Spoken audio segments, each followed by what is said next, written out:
Bismillahirrahmanirrahim. Assalamualaikum warahmatullahi wabarakatuh. Saya atas nama Aulia Rahman ingin menjelaskan tentang apa itu mufradat dan apa itu qiraat. Apa itu mufradat? Mufradat kata sederhananya dikenal sebagai kosakata.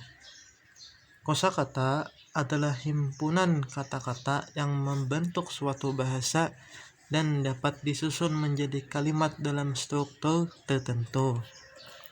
Mari kita lanjut. Jenis-jenis mufradat dalam bahasa Arab terbagi 3 bahagi mufradat. Yang pertama itu mufradat isim, mufradat fi'il, dan harf atau huruf. Sederhananya isim adalah kata benda atau keterangan atau kata sifat.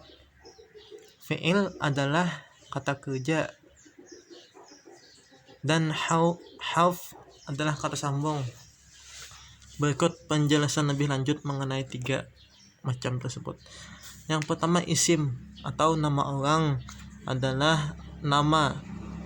Setiap kata yang digunakan untuk menamai manusia, binatang, tumbuhan, benda mati, dan yang lainnya. Contohnya Arifin, nama orang, dia isim. Ibnun, anak laki-laki. Filun, gajah, binatang tadi. Pohon kurma. Nakhlatun, hajarun, batu. Kita lanjut ke fi'il.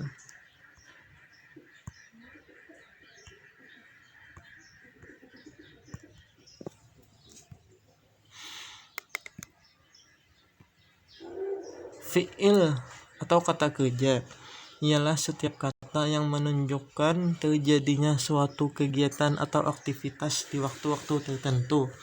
Dan fi'il juga terbagi menjadi 3 macam. Yang pertama fi'il madi, yaitu kata kerja yang menunjukkan terjadinya sesuatu di masa lampau. Contoh mufradatnya: qara'a, membaca; darasa, belajar; kataba, menulis; akala, makan;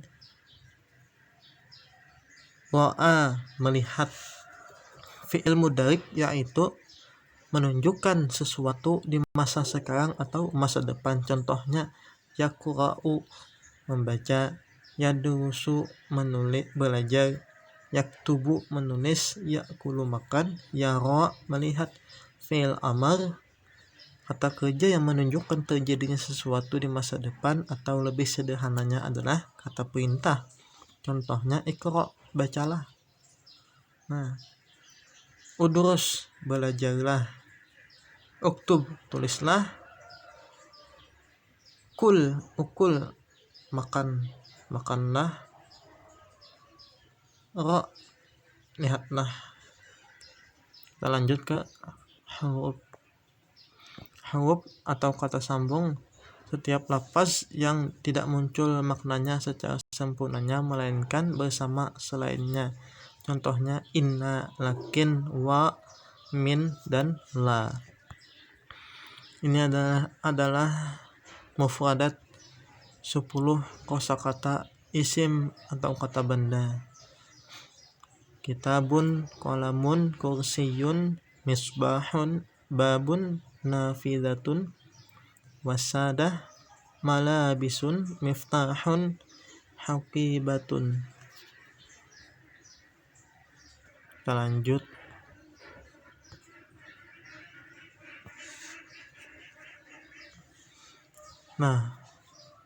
Ini ada kosakata fi'il, ada 50.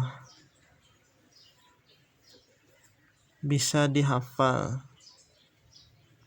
karena ketika kita ingin bisa membaca kitab itu 50% ada di kosakata, 30% ilmu sharaf, dan 20% ilmu nahwu. Mungkin bisa dihafal ini. Ini adalah contoh mufradat fi'il. Kita lanjut. Nah, mungkin penjelasan mufadat saya sampai di sini saja. Maafkan segala kekurangannya. Mungkin itu datang dari saya. Kita lanjut ke penjelasan qiraah. Qiraah atau bacaan. Qiraah dapat diartikan sebagai potongan ayat dalam Al-Quran atau sebagai teks bacaan bahasa Arab untuk melatih kemampuan membaca seseorang. Memang ada banyak sekali contoh teks qiraah yang bisa kita pelajari karena memang bersumber dari Al-Quran. Ilmu qiraah atau maharah qiraah adalah keterampilan dalam membaca yang disajikan dalam materi pembelajaran dengan cara dibacakan terlebih dahulu oleh seorang guru, kemudian diikuti oleh para murid atau para siswa-siswinya.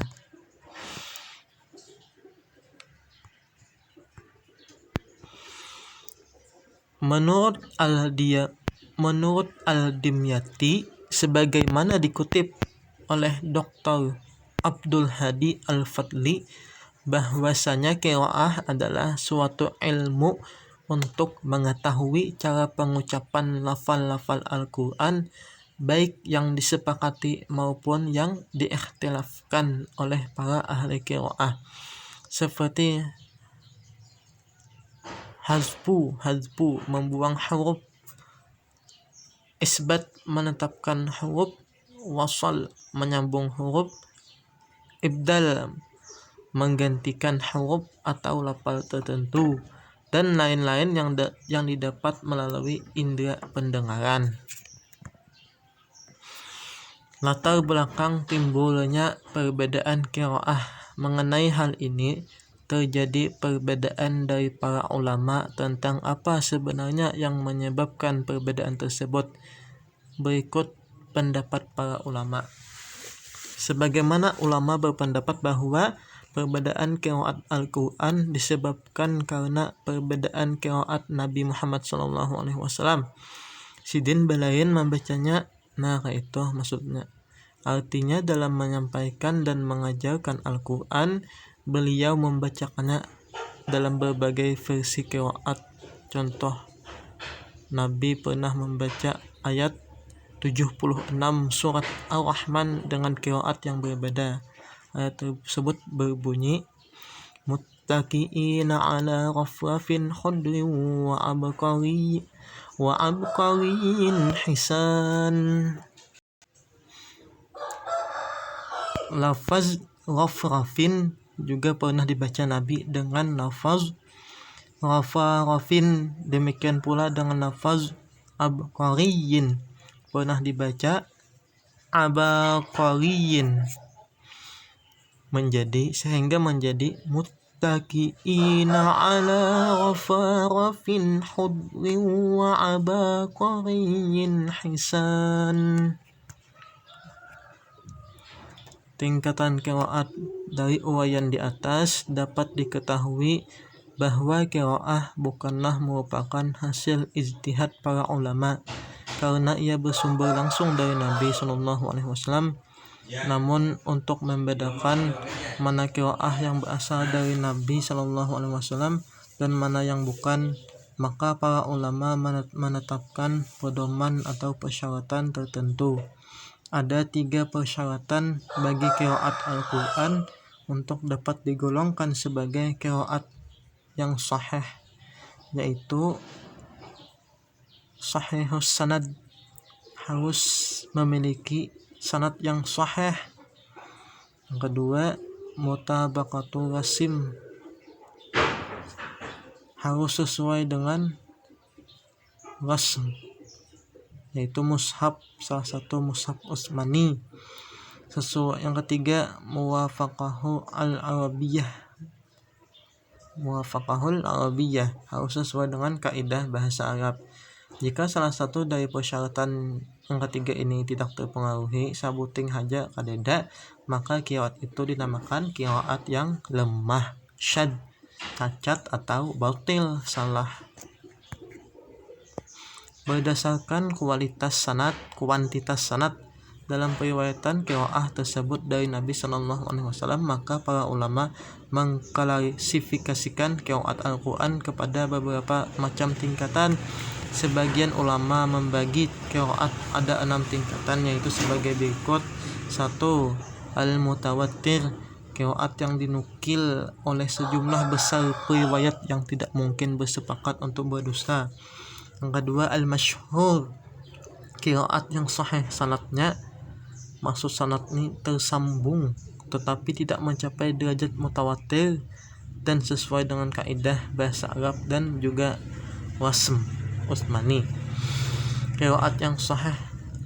Yang ketiga, al-ahad, qiraat yang sahih sanadnya tetapi menyalahi wasm Utsmani ataupun kaidah bahasa Arab. Qiraat ini tidak termasuk qiraat yang diamalkan. Yang keempat, asyadz, qiraat yang tidak sahih sanadnya, seperti perselisihan qiraat yang terdapat dalam Malaka Yaumiddin, qiraat Malik Yaumiddin, firman Allah, artinya balain, bacaannya lain. Qiraat yang tidak ada asalnya, al-maudu', qiraat al-madruj, qiraat yang berfungsi sebagai tafsir atau penjelas terhadap suatu ayat Al-Quran. Nah, jadi qiraat ini adalah suatu bacaan Al-Quran yang apabila kita baca, kita tidak memahami maknanya, tetapi kita mendapatkan pahala 1 huruf sama dengan 10 kebaikan. Mungkin itu saja yang dapat saya sampaikan. Salah hilaf mohon maaf. Wallahul muwaffiq ila aqwamit thoriq. Wassalamualaikum warahmatullahi wabarakatuh.